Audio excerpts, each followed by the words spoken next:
नमस्कार, हम हैं आदित्य और सौम्या। और आपका स्वागत है घटना चक्र के इस नए और ज्ञानवर्धक सफर में। स्वागत है। आज हम कुछ स्रोतों पर नजर डाल रहे हैं जो स्टेम कोशिकाओं के विज्ञान और उनकी क्षमताओं पर बात करते हैं। ये वो कोशिकाएं हैं जिनमें कहते हैं कि शरीर के किसी भी हिस्से में बदलने की एक अद्भुत शक्ति होती है और ये कई गंभीर बीमारियों के इलाज की उम्मीद भी जगाती हैं। हाँ जी। बल्कि हाल में एक खबर भी थी जुलाई 2025 की। हैदराबाद का एक स्टार्टअप है तुलसी थेरेप्यूटिक्स। उन्होंने लिवर फेलियर के लिए स्टेम सेल थेरेपी के सफल पशु परीक्षण की घोषणा की है। तो चलिए इन स्रोतों के जरिए समझते हैं कि ये सब है क्या। बिल्कुल। स्टेम कोशिकाएं मतलब आप कह सकती हैं कि ये हमारे शरीर की ब्लैंक स्लेट जैसी कोशिकाएं हैं, कच्ची मिट्टी की तरह। इनकी सबसे बड़ी खासियत यही है कि ये विभाजित हो सकती हैं और फिर विशेष कोशिकाएं बन सकती हैं, जैसे दिल की कोशिका या दिमाग की, या जैसे आपने कहा लिवर की। तो असल में ये शरीर की मरम्मत करने वाली चाबियां हैं। अच्छा, शरीर की अपनी रिपेयर किट एक तरह से। हाँ, बिल्कुल वैसा ही। तो स्रोत ये भी बताते हैं कि इनके प्रकार भी होते हैं। बिल्कुल नहीं, मुख्य रूप से 3 प्रकार हैं जिनकी बात इन स्रोतों में बार बार आती है। एक तो है भ्रूणीय स्टेम कोशिकाएं, मतलब एम्ब्रियोनिक स्टेम सेल्स। इनमें सबसे ज्यादा क्षमता होती है। ये प्लूरिपोटेंट कहलाती हैं। प्लूरिपोटेंट? हाँ, मतलब ये लगभग किसी भी तरह की कोशिका में बदल सकती हैं। लेकिन जाहिर है इनके इस्तेमाल को लेकर कुछ नैतिक सवाल भी रहे हैं, क्योंकि ये भ्रूण से मिलती हैं। हाँ, वो तो है। अच्छा, और दूसरा प्रकार? वयस्क स्टेम कोशिकाएं, एडल्ट स्टेम सेल्स, वो हमारे शरीर में ही होती हैं। सही कहा। ये वयस्क कोशिकाएं हमारे शरीर के अलग अलग ऊतकों में, टिश्यूज में मिलती हैं, जैसे कि बोन मैरो में या त्वचा में। इनकी क्षमता भ्रूणीय कोशिकाओं जितनी तो नहीं होती, वो थोड़ी सीमित होती है। आमतौर पर ये जिस ऊतक में होती हैं उसी की कोशिकाएं बनाती हैं। मरम्मत के लिए ये भी बहुत महत्वपूर्ण है।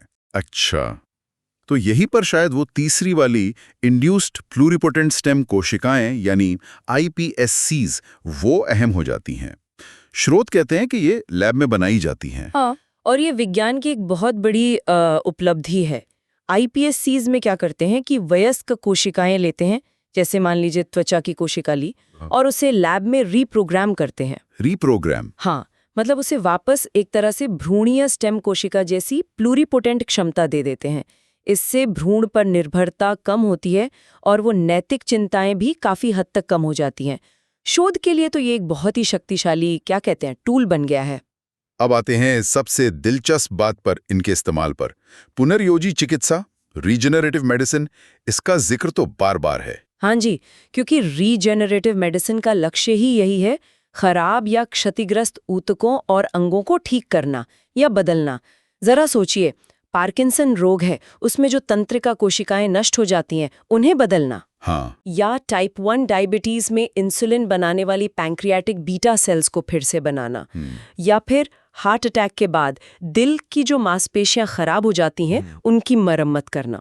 ये सारी संभावनाएं स्टेम सेल थेरेपी से जुड़ी हुई हैं। तुलसी थेरेप्यूटिक्स वाली जो लिवर फेलियर की खबर थी, वो भी इसी दिशा में एक कदम हुआ फिर। बिल्कुल।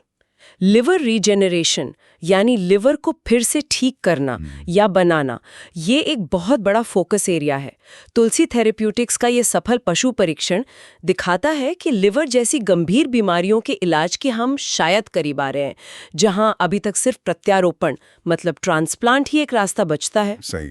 इसके अलावा रीढ़ की हड्डी की चोटें हैं या कुछ आनुवांशिक बीमारियां हैं, उनके इलाज में भी इनकी भूमिका पर काफी शोध चल रहा है। ये समझना भी जरूरी है, जैसा स्रोत बताते हैं कि हर कोशिका स्टेम कोशिका नहीं होती।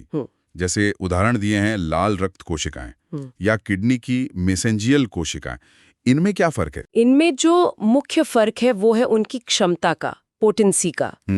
जैसे लाल रक्त कोशिकाएं हैं, उनका काम है ऑक्सीजन पहुंचाना, ये उनका तय काम है। वो विभाजित होकर कोई दूसरी तरह की कोशिका नहीं बन सकती। अच्छा। इसी तरह किडनी की मेसेंजियल कोशिकाएं हैं, वो खून साफ करने में मदद करती हैं। ठीक है। पर उनमें वो बहुमुखी प्रतिभा नहीं है कि वो किसी और कोशिका में बदल जाएं। यही चीज, ये बदलने की क्षमता ही स्टेम कोशिकाओं को खास बनाती है। और क्योंकि ये इतनी शक्तिशाली हैं, तो जाहिर है इनके शोध और उपयोग पर सावधानी से निगरानी भी जरूरी होगी। स्रोत भारत में ICMR और DBT जैसी संस्थानों का जिक्र करते हैं। हाँ। बिल्कुल।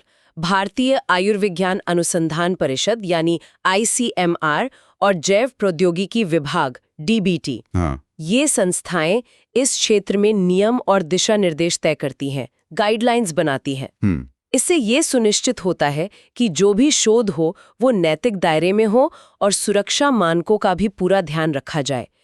देखिए, ये तकनीक जितनी संभावनाओं से भरी है उतनी ही सावधानी भी मांगती है। तो कुल मिलाकर देखें तो स्टेम कोशिकाएं हमें शरीर की अपनी जो मरम्मत की क्षमता है उसे समझने और शायद उसका इस्तेमाल करने का एक अभूतपूर्व अवसर दे रही हैं। बिल्कुल, और यहाँ दिलचस्प बात यह है कि हम बीमारियों के मूल कारण पर काम करने की क्षमता विकसित कर रहे हैं, सिर्फ लक्षणों को दबाने की बजाय जड़ पे जाने की कोशिश। iPSC जैसी तकनीकें इस दिशा में बहुत महत्वपूर्ण कदम है, और जो नियामक ढांचा है वो ये पक्का करता है कि ये प्रगति सही दिशा में और जिम्मेदारी से हो। ये सोचना तो वाकई कमाल का है कि भविष्य में हम शरीर को शायद अंदर से ही ठीक करने में मदद कर सकें। पर एक सवाल मन में आता है, इन शक्तिशाली कोशिकाओं की पूरी क्षमता को सुरक्षित और नैतिक रूप से इस्तेमाल करने की राह में अगली बड़ी वैज्ञानिक या सामाजिक चुनौती क्या हो सकती है, जिसके बारे में शायद हमारे स्रोतों ने पूरी तरह से बात न की हो।